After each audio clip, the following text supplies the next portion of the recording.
Qatar's Prime Minister Sheikh Mohammed bin Abdulrahman Thani is in the US. He's been meeting Secretary of State Antony Blinken in Washington, D.C.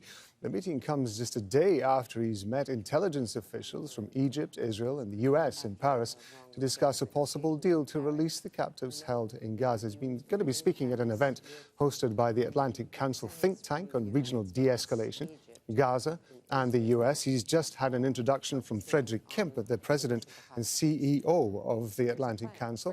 Let's listen in. You all agreed to this weekend to release the hostages in agreement with a phased pause in the fighting, women and children first, and to continue this in phases as you proceed, with aid going in as well. This is being presented, as we understand it now, to Hamas. In the past, they have insisted on an immediate permanent ceasefire before any hostages can be released. Do you think there's a chance that they might agree to this, or would their veto be a deal breaker? Well, first of all, I would like to thank you for giving me this opportunity to speak here today at the Atlantic Council, and I'm honored to be with both of you, Andrea and David. Well, actually, I think that right now, if I will describe it, the progress that we are making in the last couple of weeks is we are in a much better place than where we were a few weeks ago. We have seen that the whole process was working in November. That resulted in the release of 109 hostages, and unfortunately, this process fallen apart at that time, and the intensity of the war actually increased. That made the situation more complex. As you have highlighted, that there was a clear demand of the permanent ceasefire ahead of the negotiations, which I believe that we moved from that place to a place where it has potentially might lead to a ceasefire permanently in the future. And this is what we are all aiming for, because we've seen also the suffering of the people in Gaza, and we've seen the amount of destruction over there. Now, our main role as a mediator is trying our best to get a negotiated solution where it can bring the hostages safely back to their homes, yet also stopping the bombing in Gaza and the continuation of the killing of the civilians. We've seen the numbers are increasing dramatically, and what I think that we are seeing in Gaza is not resulting is not getting any result to get the hostages back, but the process is the one which is getting them back. Now, on what you have laid, Andrea, I don't know where did you get all these details on the proposals and the framework, but I can say you are well informed. We have, I think yesterday was good progress made to get things back in shape and to at least to lay a foundation for the way forward. We cannot say that this will make us, in better shape very soon. But we are hoping actually to relay this proposal to Hamas and to get them to a place where they engage positively and constructively in the process, because we think that in today's world, I think that's the only game in town now, and that will be the only way to get the situation de-escalated. And we hope that both parties taking this opportunity to get, of course, to make the war stop, but also to get the hostages back to them. Let me ask you as a follow-up whether, if the United States retaliates against Iran for the attack in Jordan that killed at least 3 American soldiers and dozens more are injured, if that were to happen, do you think that that would scuttle the deal? Well, first of all, Andrea, I express my condolences today to the Secretary in our meeting for the loss of the 3 soldiers, and we are hoping that the injured will To Secretary Blinken. To the Secretary Blinken, yeah, will recover soon. And of course, the attack that happened in Jordan is condemned, infringing Jordan's sovereignty, or also undermining the efforts of the coalition anti-ISIS is not something that can be acceptable. Actually, what we've been warning from is the bigger picture in the region, and we've been warning from day one that this war has a potential of expanding and spill over in the region, and we are seeing this building up, unfortunately, in the last 3 months and a half. I hope that nothing would undermine the efforts that we are doing or jeopardize the process, yet it will definitely have an impact on it, and will one way or another, it will have an impact on the regional security, and we hope that things get contained and not to get escalated beyond control. Sheikh Mohammed, you said earlier in answer to Andrea's question that you're waiting for an answer from Hamas to this question of whether they're willing to accept a prolonged pause in fighting, but not a permanent end of the war, which Israel, as I understand it, is not ready to offer. What if Hamas says no? What's plan B here? Because the situation, as you know better than anyone, on the ground in Gaza is horrific. Well, I think that, look, David, first of all, putting an end for this war now, it's becoming not only a demand of the people in Gaza, it's a regional demand, and it's getting beyond this. We have seen the amount of destruction that happened. We have seen the number of victims. We cannot punish an entire population for an act of small group. Now, what would be the plan as an alternative for this deal? We have to seek for another way, for another mean to get to a breakthrough where we can get a deal together. We cannot.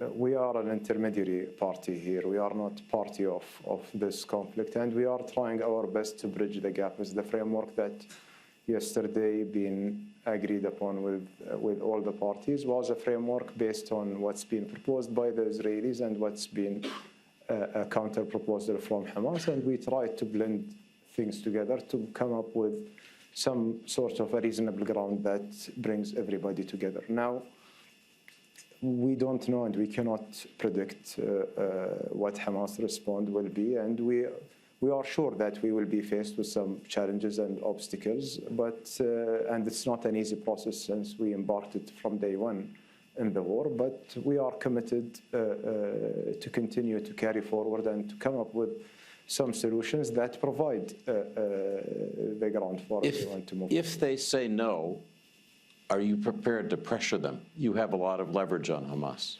Well, David, this is actually this point that you have raised. I've been hearing this a lot about the leverage and the pressure. The Qatar role needs to be understood clearly in this context. Our role is a mediator. We try to bring the parties to bridge the gaps between them, pressuring both of them by words, by meetings, by commitment, by addressing the issues with some solutions. That's the pressure and the leverage. Beyond this leverage, we don't see that Qatar is a superpower that can impose something on this party or the other party to bring them to that place. Basically, we are using our good offices to connect, to bridge gaps, to put solutions, to come up with some alternatives. That's what Qatar has as an ability, and this way has worked previously in the process in Gaza, has worked in process between US and Iran, has worked in a process between US and Taliban, and it's been working between Ukraine and Russia with the Ukrainian children. So that's the way that Qatar is operating. Sheikh Mohammed, Israel has today released evidence supporting its claim that at least 12 employees of the UN relief agency, UNRWA, had participated or supported the October 7th massacre. And the evidence is compelling enough that the UN fired them. The United States and other countries have cut off funding temporarily while it's being investigated. Doesn't this validate Israel's claims against the UN, which Secretary Blinken has said is the only game in town for getting aid in? And, the implications are that there'll be more reluctance to get the aid in, which is so critical for the Gazans, for the Palestinians there, the civilians, and critical to the hostage deal. Well, actually, the role of the UN is very important in that front, the role of UNRWA itself. And we've been seeing the suffering that they've been facing with the cut of funding that's happened to them, not now only, but even the shortage in funding that's happened to them in the last few years. It's the only agency that can provide help and aid for the Palestinians in Gaza and the West Bank. Now, if there are claims against some of the staff, there are, as I recall, around 12 staff who've been involved in this. These claims need to be investigated. UNRWA needs to take their measures according to their charter, but it cannot be punished because of the act of some employees as long as they are complying with their... Including kidnapping a woman, according to the allegation? Well, no, actually, none of the... first of all, we don't know about the allegation yet until the investigation come out yet. It's a behavior of an individual or a group, smaller group of people among tens of thousands who are working in UNRWA. It cannot be like a way to label the entire agency as violating or adopting such act. We believe in the importance of the UN. We believe in the importance of UNRWA as an agency, and we believe also we have a confidence that they will follow what's their rules are having them to follow. I mean, it's.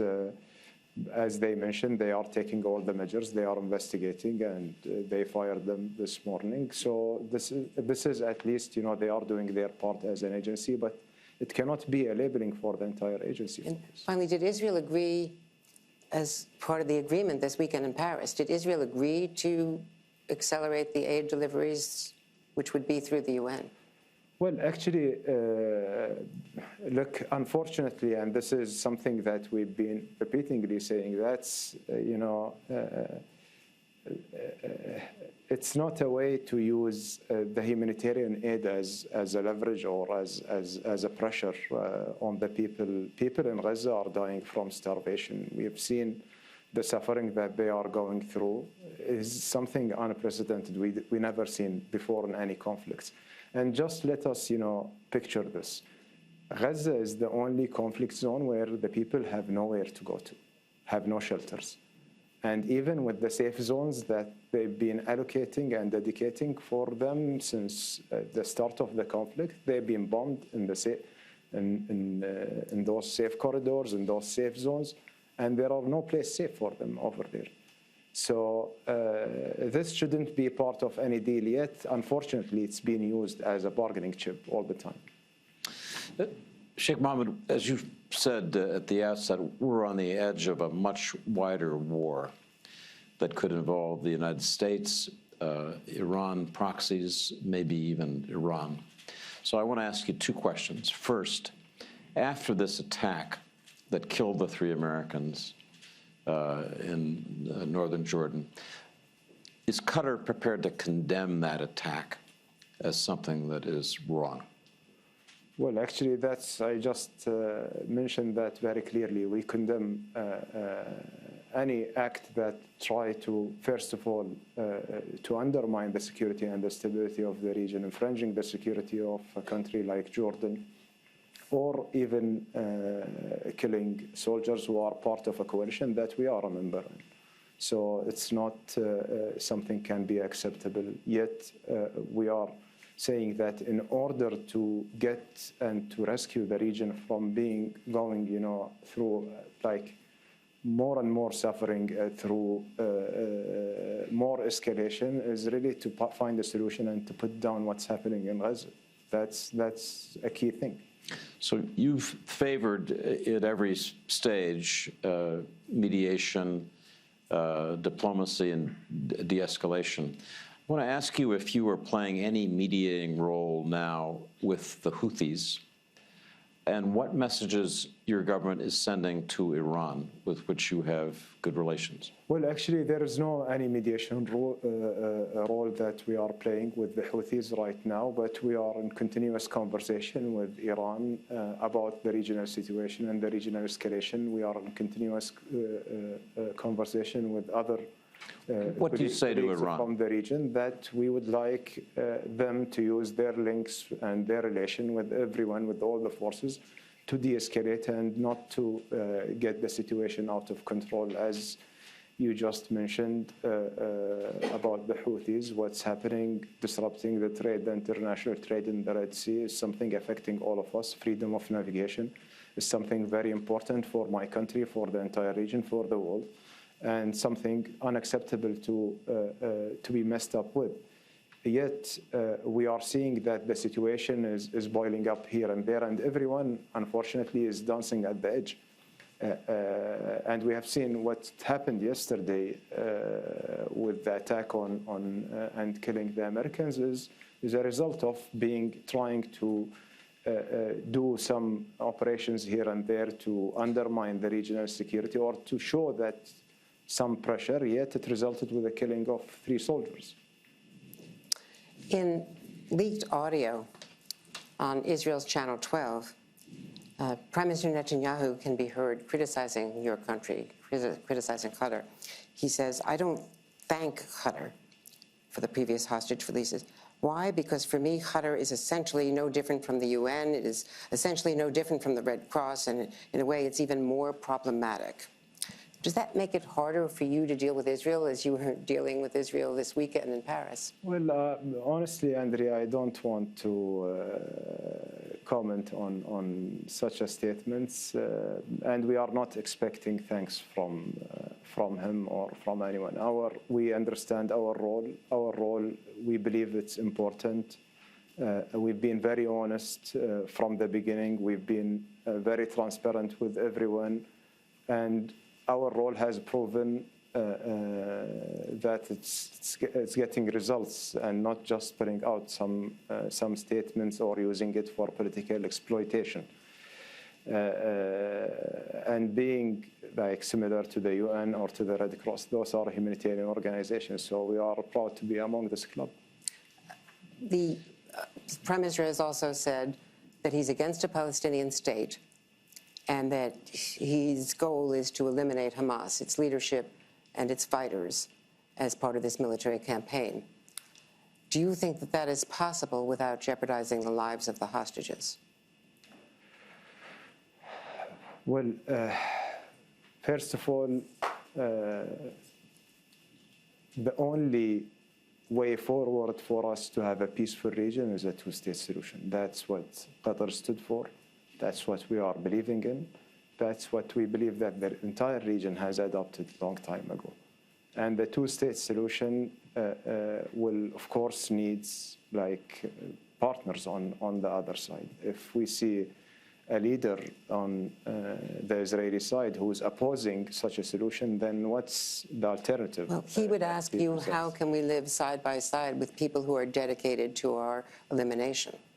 So can there be a 2-state solution as long as Hamas is in Gaza? Well, it's not where Hamas, the obstacles of 2-state solution back after Oslo, and we didn't see anything implemented from there. In 2001, when Arab Peace Initiative was presented, did Israel agree to at least engage in the process at that time with the Israeli government? I think that it's not opposing the 2-state solution, and just it's not something new that happened post of 7th of October. It happened even, it was happening before that for decades. So for us as Arab countries, as my country, we are a country which believes in peace. We support the Palestinian cause. We support 2 people living side by side peacefully together. When we have seen hope in the 90s after Madrid and Oslo, Qatar was the first country in the Gulf that stepped up and opened an office, trade office with Israel, and we had a diplomatic relation at that time, or a trade relation at that time. Yet we have seen that the other party or the partner for peace wasn't serious about it, and that's when Qatar decided just to close down this channel and just keep the ongoing working channel. But getting back to Hamas, Hamas is dedicated to eliminating Israel. So doesn't Hamas have to be out of Gaza before there can be peaceful coexistence? Well, look, I want,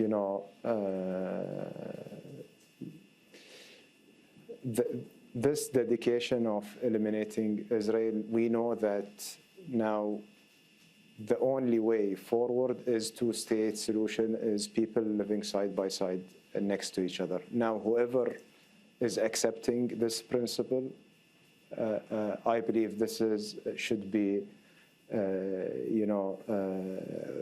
we should deal with them in a very positive manner. But the ones who are not accepting such a principle, what is the alternative that we are providing for the people who are willing to accept this principle? That's the key issue. Your Excellency, I want to ask two questions about what we describe as the day after this terrible war ends and what governance would look like. The first is whether you imagine that Hamas would play a role in the governance of Gaza and of an eventual Palestinian state. Israel would strongly oppose that. What would Qatar's position be? Well, our position that the fate of the Palestinians should remain at the hands of the Palestinians. They are the ones who should decide what will be the way forward. For us, we see that the way forward, that Gaza cannot be addressed separately or in isolation from the West Bank. And there should be one government that take care of Gaza and the West Bank together. We have the Palestinian Authority, whatever their reforms they are willing to do, but yet this is a decision of the Palestinian factions. Those are the ones who can decide who should govern them or should not. Neither Qatar nor Israel nor anyone, I believe, in a position to impose on them something else or what we believe is right for them. And I take it from your earlier comments in answer to Andrea that you think Hamas should accept Israel's right to exist as the price of being part of the future. Is that a fair statement? Well, I think that the statement that I'm saying that everyone, now I'll just take a step back, whether it's Hamas, Fatah, or any political ideology or political party, it's this ideology is an idea. For you to challenge this idea is to present a better idea. And the better idea here is the two-state solution. And now, whoever is opposing the two-state solution, if the majority is agreeing to, I think the people themselves will have the answer to that. So that's why I'm saying that we are not in position to decide on behalf of the Palestinian people. They can decide on their own. And we believe that the only way forward that's been embraced and adopted by everybody, including the Palestinian Authority, is to have the Palestinian state living side by side to Israel. A quick final question. Prime Minister Netanyahu, but many others, including many U.S. officials, have said that a future Palestinian state should be effectively demilitarized, able to take care of security, but not able to launch wars against its neighbors. Do you agree with that? Well, we don't want to see any country able to launch a war against its neighbor, and we want to live, peacefully with each other. Specifically, what about a Palestinian? But I think that any peace plan should include enough security guarantees for both people that they don't represent threats to each other. We've been told credibly that, there's documentary evidence of the way the women were treated, women who were dead, who were killed on October 7th, women hostages as well.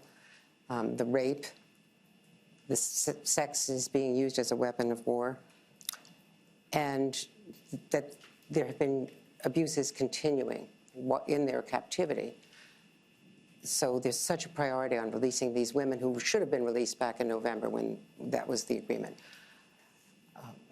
What hope can you present to the hostage families? You met with them in Doha. You've reached out to them, your country. Some of them are here in the audience. What message can you give to the hostage families of getting their children, their relatives home? Well, of course, these kind of acts are unacceptable and are condemned, and this is something that no faith, no human being can accept. And we, regarding our role in Qatar, trying our best to get those hostages free, this is something that we've been doing from day one, even without being asked. When we have seen this situation erupted, we reached out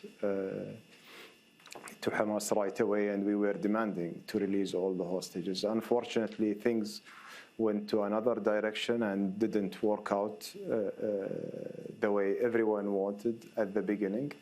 Yet we have been very persistent and committed to the process that led to the first release. We are hoping for this process to, to continue to produce for us some good results and release the rest of them. And what my message always to them, that to them and to the Palestinian people, that we are committed to put down this conflict, to release the hostages. His Highness the Emir has been repeatedly very persistent on making sure that all of us, we are working toward that direction. Whenever we are hearing disturbance and noises here and there, he always says we shouldn't care about these, negative things, as long as it's going to result with saving a single life. That will be worth it for us. And that's what Qatar stood for from the beginning and will continue standing for.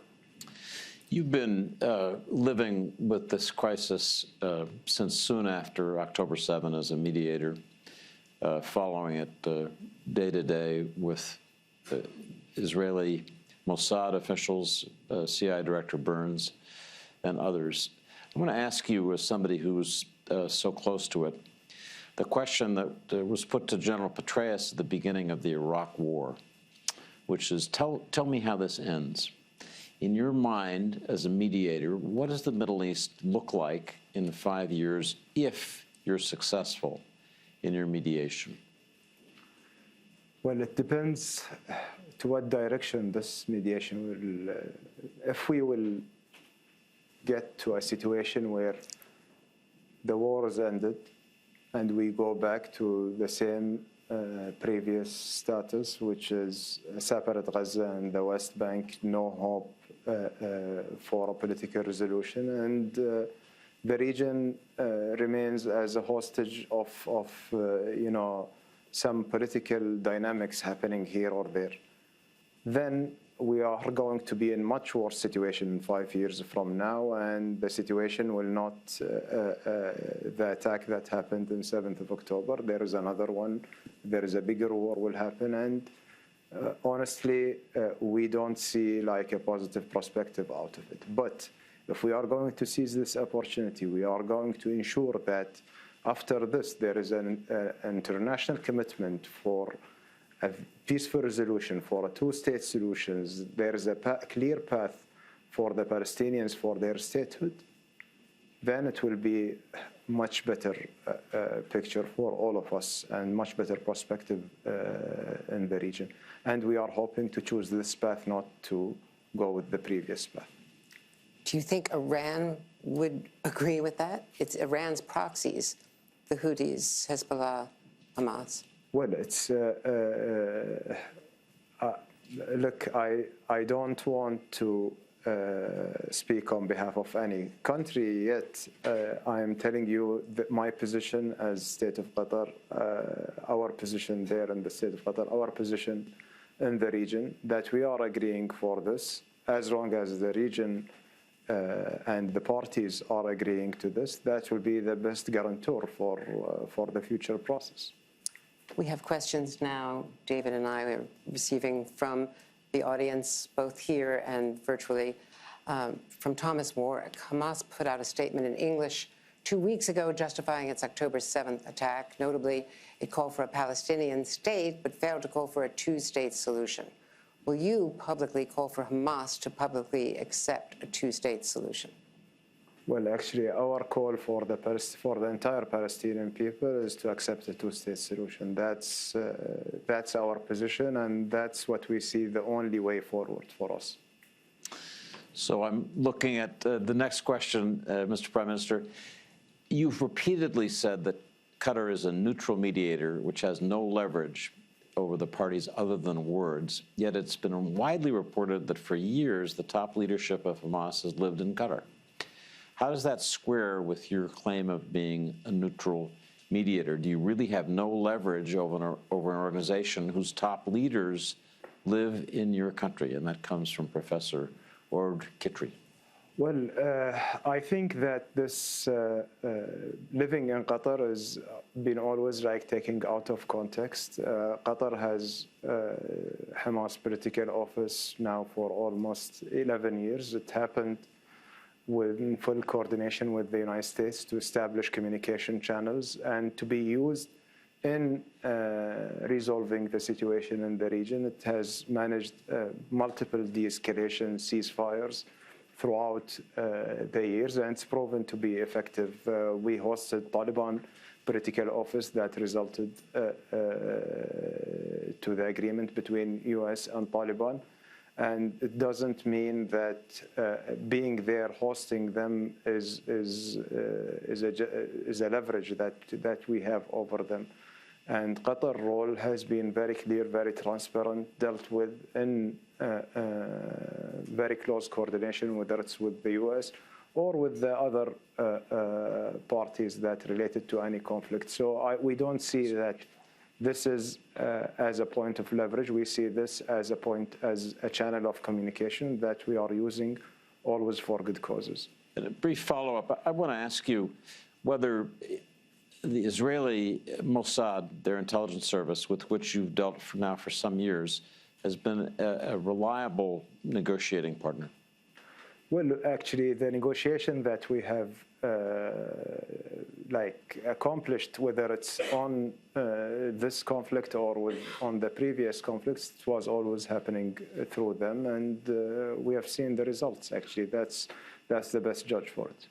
We have a question that has been submitted anonymously. I want to read it, though, because the question is about the collapsing situation in Sudan with the Qatari role to end the crisis over there, especially what is the, Qatari role to end the crisis over there, especially with Qatar's success before in Darfur peace talks and the ability of Qatar to group the Sudanese parties.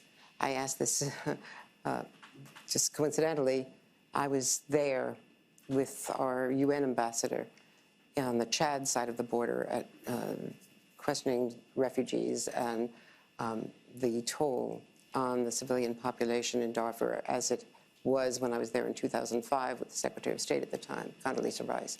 It is horrific and largely ignored by the world. But does Qatar have a role? Well, to see what's happening in Sudan is heartbreaking for all of us. And we've seen the suffering that the Sudanese people has been going through now for the last year, but it's even going beyond that. Qatar right now, specifically, we are not playing any specific role in what's happening in Sudan, yet there is a process in place with Saudi, and we are very supportive for the process in order to get them to an agreement between the fighting parties and to transit to more permanent status for the government of Sudan and to put down this war as soon as possible. I want to ask a question of my own and then turn to one from our audience. I've often visited Al Udeid Air Base in Qatar, which is one of the largest U.S. military bases overseas. You're a mediator between the U.S. and various forces like Hamas and others. Talk a little bit about your alliance with the United States and the bet that you're making on the United States by having that huge base there. Well, actually, I believe that the relationship with the U.S. has been always strong. I mean, this is an alliance that we built decades ago between the two countries, and it's not only on defense security and regional security. It's going beyond that. There are a strong economic partnership between the two countries, huge investment presence for state of Qatar in the United States, and a huge investment by American companies in Qatar in the energy sector, of course, is a partnership that we are proud of, and American companies are working together very closely with us in the area of education with 6 American universities being in Qatar and serving as a hub for the region to be provided with the U.S. education within the region. So this relationship has been always very stable, very strong, very institutional, and that's what safeguarded the relationship. Of course, when we see that we are helpful and we can provide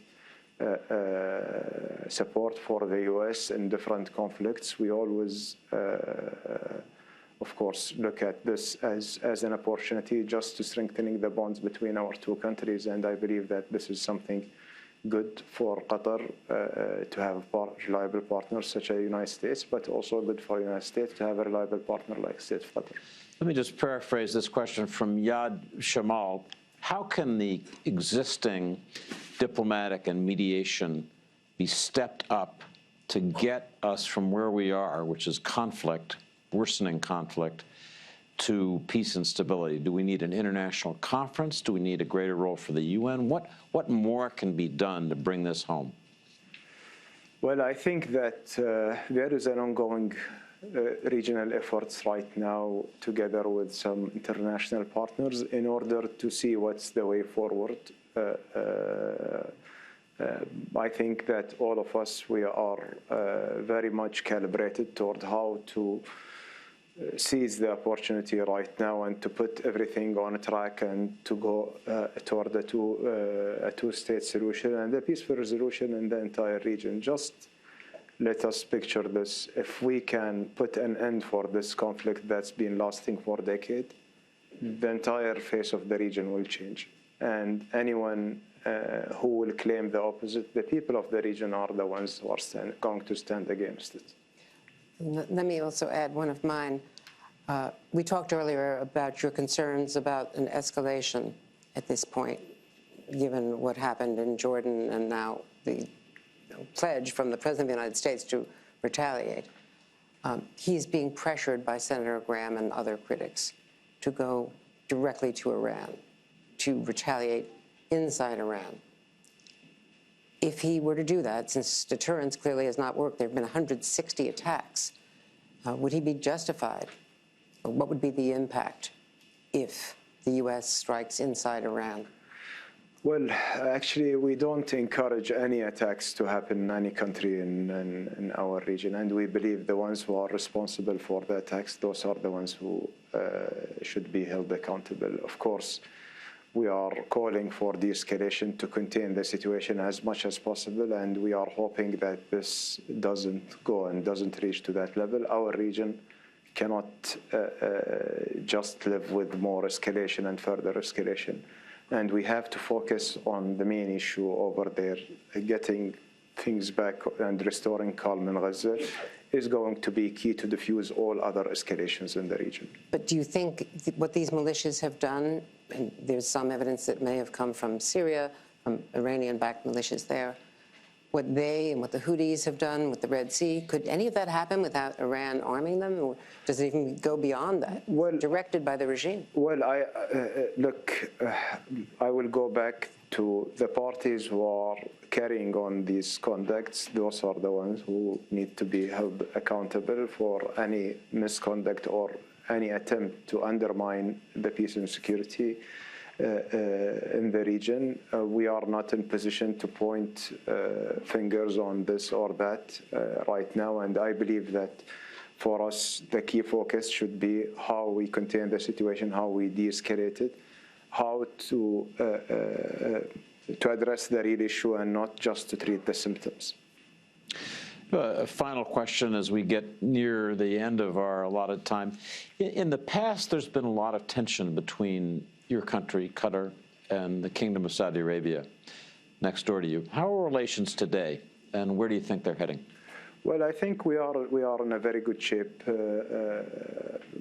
Look, Saudi, Qatar, GCC relationship, it's not just, a traditional relationship. It's a historical bond between all the countries. We are connected, families, societies are very much connected. It's not something, it